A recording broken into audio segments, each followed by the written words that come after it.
ini dengan lafal al-basmalah. Bismillahirrahmanirrahim. Siapa yang nggak hadir? Yang nggak hadir Zaki, Pak. Kemana dia? Nggak tahu, Pak. Kemana? Katanya Nggak ada kabar. urusan. Oh iya, nanti biar dipanggil BK. Oh iya Pak.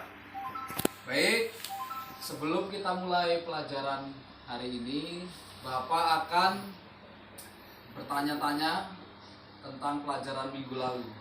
Apa materi kita minggu lalu? Sholat jamaah kosor, Pak. Jamaah kosor. Pak. Coba Mas Lana jelaskan. Pengertian jamaah kosor adalah pelaksanaan sholat wajib dengan cara menggabungkan dua sholat wajib yang dilakukan pada salah satu waktu sholat wajib tertentu. Ya, benar. Contohnya Mas Wahyu. Contohnya musafir yang menempuh jarak 80 km. Benar? Ya. Baik. Sekarang kita akan masuk ke materi baru, yaitu sholat dalam keadaan darurat. Ya. Sholat dalam keadaan darurat adalah sholat yang dilaksanakan dalam keadaan yang menyulitkan seseorang untuk melaksanakannya. Dalilnya, fattakullah mastata'tum, maka bertakwalah kamu kepada Allah menurut kesanggupanmu. Dan menurut hadis yang artinya pernah penyakit wasir menimpaku, kata Rasulullah. Lalu aku bertanya kepada Nabi Sallallahu Alaihi Wasallam tentang caranya sholat. Maka beliau Sallallahu Alaihi Wasallam menjawab, sholatlah dengan berdiri. Apabila tidak mampu, sholatlah dengan duduk. Dan bila tidak mampu juga, maka berbaringlah. Hadis riwayat Al-Bukhari nomor 1117. Nah, sholat dalam keadaan darurat saat sedang sakit yang pertama. Yang terakhir itu sholat di dalam kendaraan.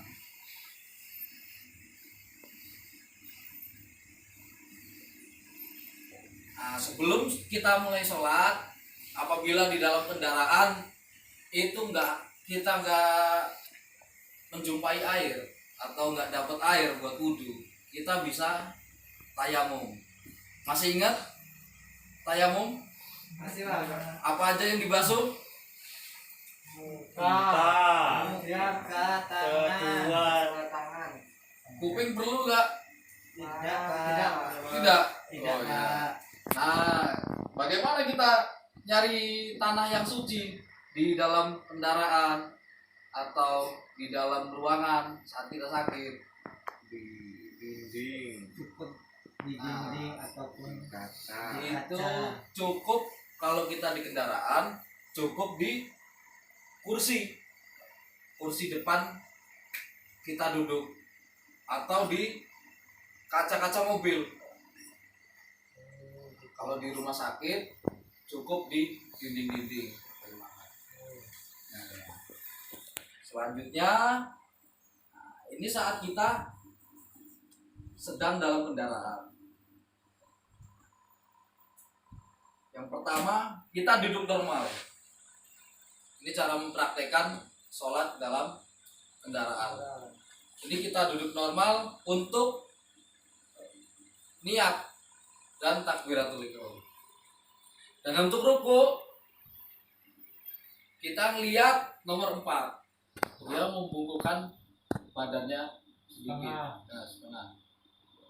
Dan bangkit kembali untuk iktidal. Dan untuk sujud, kita lihat nomor 6. Dia membungkukkan badannya dan kepala.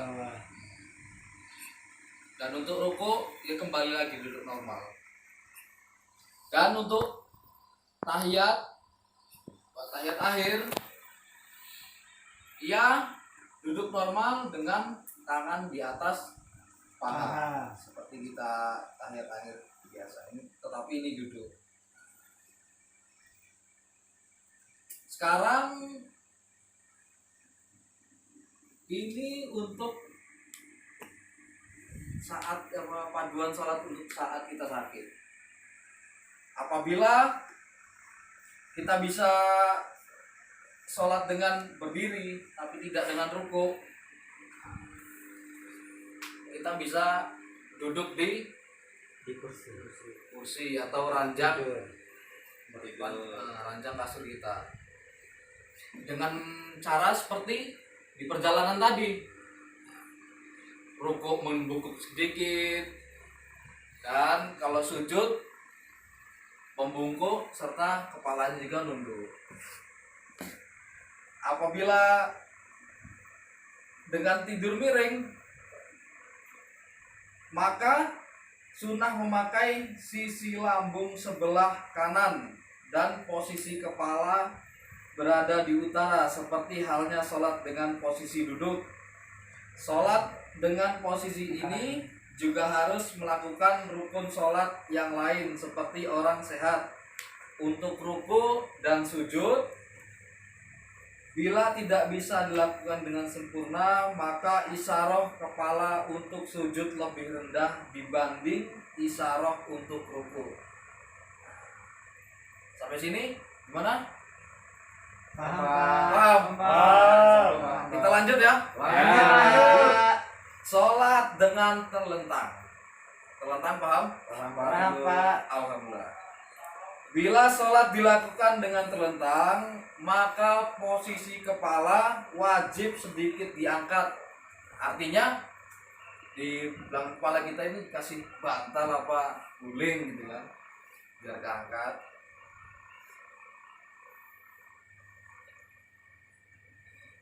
Hal ini agar kepala dan sebagian dada dapat menghadap ke arah kiblat. Sedangkan untuk ruku dan sujud dilakukan dengan isyarah kepala bila tidak mampu dilakukan dengan secara sempurna. Dan yang harus diperhatikan adalah isyarah kepala untuk sujud harus lebih rendah dibandingkan isyarah untuk ruku. Ada yang bisa mempraktekannya?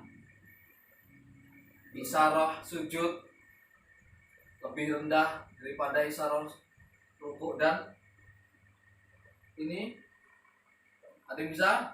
Yang terlentang ya Pak, Iya. cukup menggerakkan mata Pak. Oh iya bisa juga bisa. Iya dengan isyarat. Nah, yang terakhir apabila kita sakit, nauzubillah ya, kita sakit parah, nggak bisa geser-geser, jadi itu cukup dengan isyarah mata, ataupun bila mata kita nggak bisa berfungsi lagi dengan normal, itu cukup dengan hati. Bagaimana caranya? Itu digerakkan hanya matanya, maka semua rukun sholat dikerjakan dengan isyarah mata apabila mata. Apabila mata juga tidak bisa, cukup dengan hati, dengan niat, insya Allah kabulkan. Sekarang Bapak akan membagi kalian ke dalam kedua kelompok. Dari Mas Rifki sana kelompok 1, dari Mas Zul ke kanan kelompok 2. Silakan sekarang buat pertanyaan. Bapak kasih waktu 2 menit. Pertanyaan bebas ya? Bebas. Tentang sholat ini ya Pak. Yang penting sesuai dengan materi kita hari ini. Baik Pak.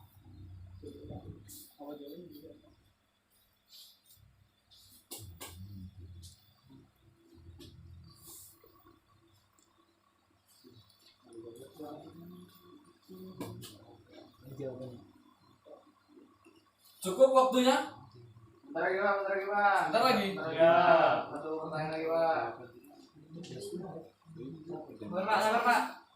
Pak masih menulis. Berapa pertanyaan, Pak? Satu aja. Oh ya. Setiap kelompok satu pertanyaan. Bapak. Sebentar Pak, tunggu sebentar Pak. Buat pertanyaan itu lah. Sudah, Pak. Sudah selesai, Pak. Ya Pak. Dikumpul Pak ya. Bentar.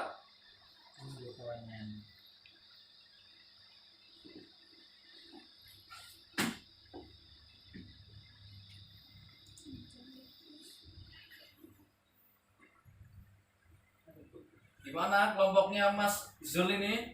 Bentar Pak, lagi Lagi Pak. Jawabannya, Pak. Tunggu, Pak.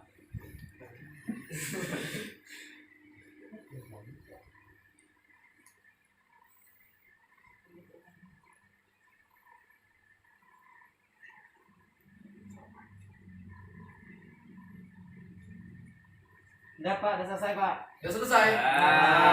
Pak.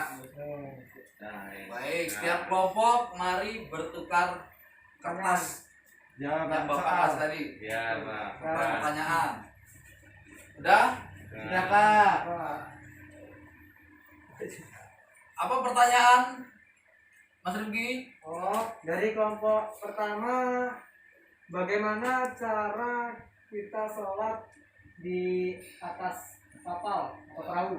Baik. Apa pertanyaannya? Kelompok Mas Zul? Bagaimana jikalau kita tersesat dalam hutan dan kita ingin salat, tidak tahu kiblatnya di mana, apa yang harus kita lakukan? Baik. Ayo, mari kita cari bersama-sama, ya. Apakah perlu waktu berapa menit ini? Benar Pak, benar Pak. Bentar Pak. 1 menit, 1 menit. Cukup. Satu menit cukup? Cukup Pak. Cukup, Pak. Alhamdulillah. Nah, tadi pertama kalau tersesat ya? Selesai. Tersesat.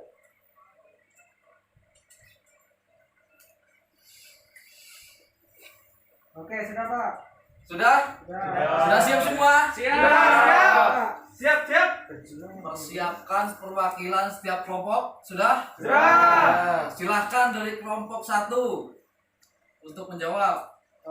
Dari kelompok 1 akan menjawab pertanyaan dari kelompok 2. Bagaimana kalau kita terjebak dalam hutan atau tersesat? Kita tidak tahu kiblat kan sholatnya.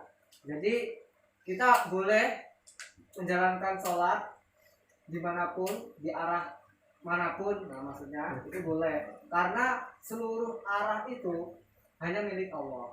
Seperti yang tercantum dalam Quran surat Al-Baqarah ayat 115. Ya. Gimana kelompok 2? Betul, Pak. Nah, kasih tepuk tangan. Baik, untuk selanjutnya perwakilan dari kelompok 2. Siapa ini yang mewakili? Arifin, Pak. Arifin. Baik, Mas Arifin, silakan. Pertanyaannya adalah bagaimana cara sholat di atas perahu. Sholat di atas perahu, sholatlah di dalam perahu itu dengan berdiri kecuali kalau kamu takut tenggelam. Gimana kelompok 1? Jadi gini, Pak. Saya ralat.